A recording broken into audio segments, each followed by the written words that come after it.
Have you ever wondered what games you should keep or you should lose? Find out here at Purge Reviews. Have you ever wondered what games you should sell or you should use? Find out here at Purge Reviews. Find out on our top 10 list what games you cannot miss. Don't forget to subscribe to Purge Reviews. The setup to the game is pretty simple. Based on the number of players, you'll put out a number of neighborhoods. You will also shuffle in a certain distribution of cards by placing the cards with one face up, ready to be purchased on a turn. You also have cards that you can use for bidding. You have 3 stacks, your basic cards, your medium, and your advanced cards. When the game starts out, you only have the sod snipper. You also have 2 lawnmowers you can buy in the future, the turf trimmer and the grass guzzler, which will be faced up, which can be purchased at the beginning of a turn. And these will be placed down when the game starts. When the game starts, you also have 3 bidding chips, the A, B, C, one for each neighborhood. If you play with more neighborhoods, you need more bidding chips, and an odd job token. So the first thing you can do is the invest phase.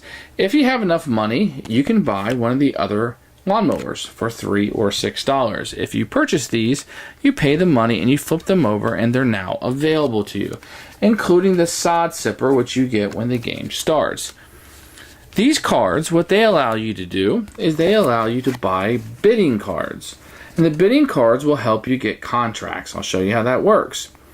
So if you wanted to buy a card from the basic deck, it will cost you $1 each.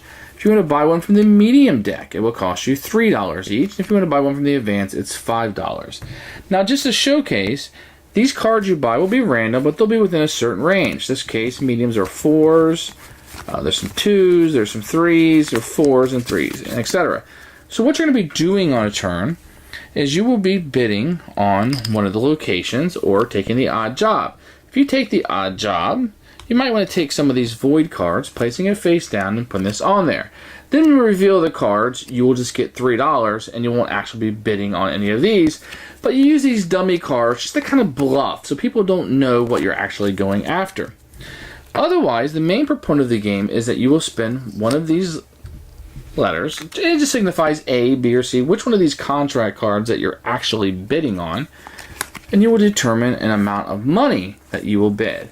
Sometimes you want to use these void cards, so people think that you're bidding for other cards for different reasons, so they won't know. You're going to put this down. They won't know if you're bidding on A, B, or C, or how many cards or how much money.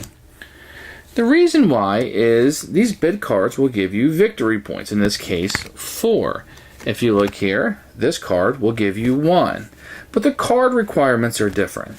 To get the 1 victory point, you just need to bid 2 basic cards. Doesn't matter which cards, as long as they're basic.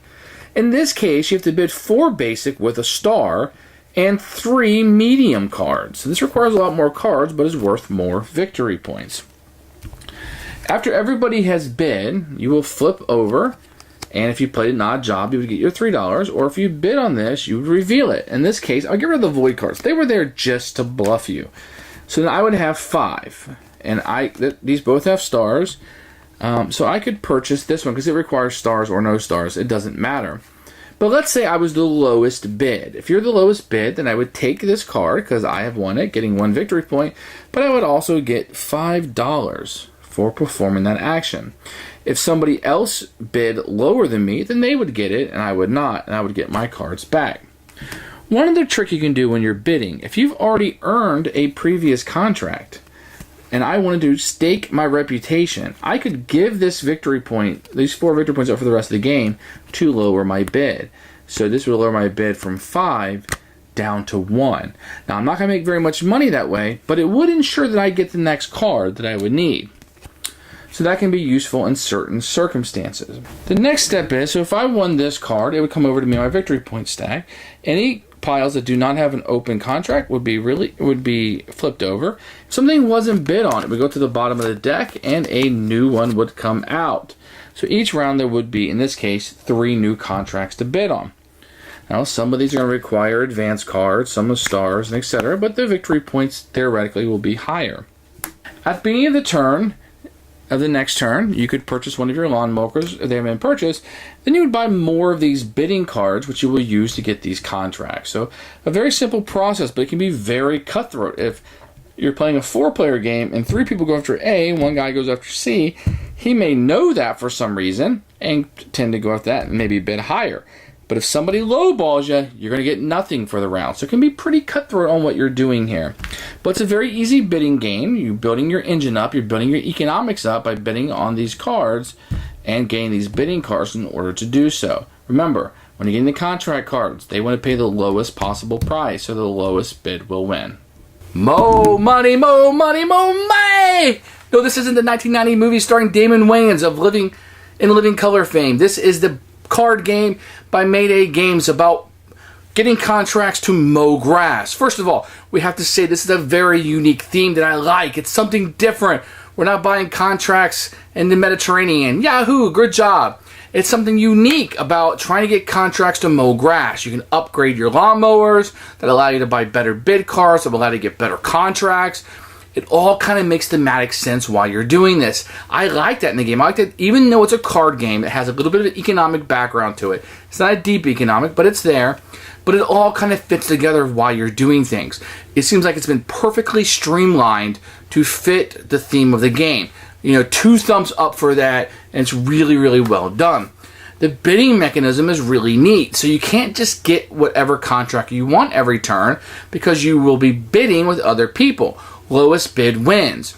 That means that the lowest bid will win, but they're not going to get paid as much. So you want to bid higher because you know you're going to get paid more. So if you bid a 2 and a 3 card, that's $5. If somebody bids 2 2s, 4, they're going to win, but obviously they made less money. So when you're bidding, there's this really interesting strategic decision that you're going to be making each and every time that you bid about, man, I need to bid high so I get paid more money for this, but not so high that somebody else is going to outbid me. At the same time, you have these void cards that you can use every turn, so people don't really know how you're bidding or which card you're going to bid on, because each contract you have requires a different combination of cards. In addition, you can always play the odd job, which just gives you money. So every turn, even if you can't buy anything or bid to win, you're still bidding, which artificially raises their bid, which is actually lowering their bid. So it's this interesting dynamic that's happening. This decision just is really, really good to me. And you don't see this in a lot of games. This game could be easily overlooked because of the silly theme. They come out with a lot of party games, so this one may be overlooked. Now look, this isn't a deep Euro. You'll be able to play this game really easy. It's very easy to grasp, but it is interesting. It gives you decisions to be made, and they're important in this game. And your decisions will dictate and direct whether you're going to win this game or whether you're going to do well in it. And that's asking a lot from a card game, and it pays it off in spades, which is well appreciated. So Mow Money is, if you're into a little card game and you like card games, then I would highly recommend this one. If you like card games and economic games, then this is going to go into the must buy. I really, really, really like Mow Money. I find that it's one of the best little economic card games that I've played. I think it's simple. You can play this game with nearly anyone because the theme matches the mechanism so easily. It's immediately going to make sense. People can understand that they're bidding for contracts, that the lowest bid is going to be hired by the association to mow the grass. They also understand that getting better lawnmowers will give you better cards to bid, and larger neighborhoods are going to need better lawnmowers. You're going to require that. Not just the push mower, but the actual riding lawnmower. So everything kind of makes sense, which makes the game easier to comprehend the first few times you play it, especially with non-gamers. They're going to immediately grasp the concept of what you're doing. So in my case, it's a very, very good card game. I'm going to highly recommend it. It's obviously a keeper for me. This is one I'm going to stay in my collection a very, very long time. Thanks for watching the video. I really appreciate you tuning in. If you liked it, please like it and hit that little subscribe button. That really helps out the channel, lets us know that you're getting the videos that you want. If you agreed or disagree with what I said, feel free to comment below. I'd love to hear what you have to say, and I promise that I will comment back. Thanks for watching, and everybody else, keep playing games.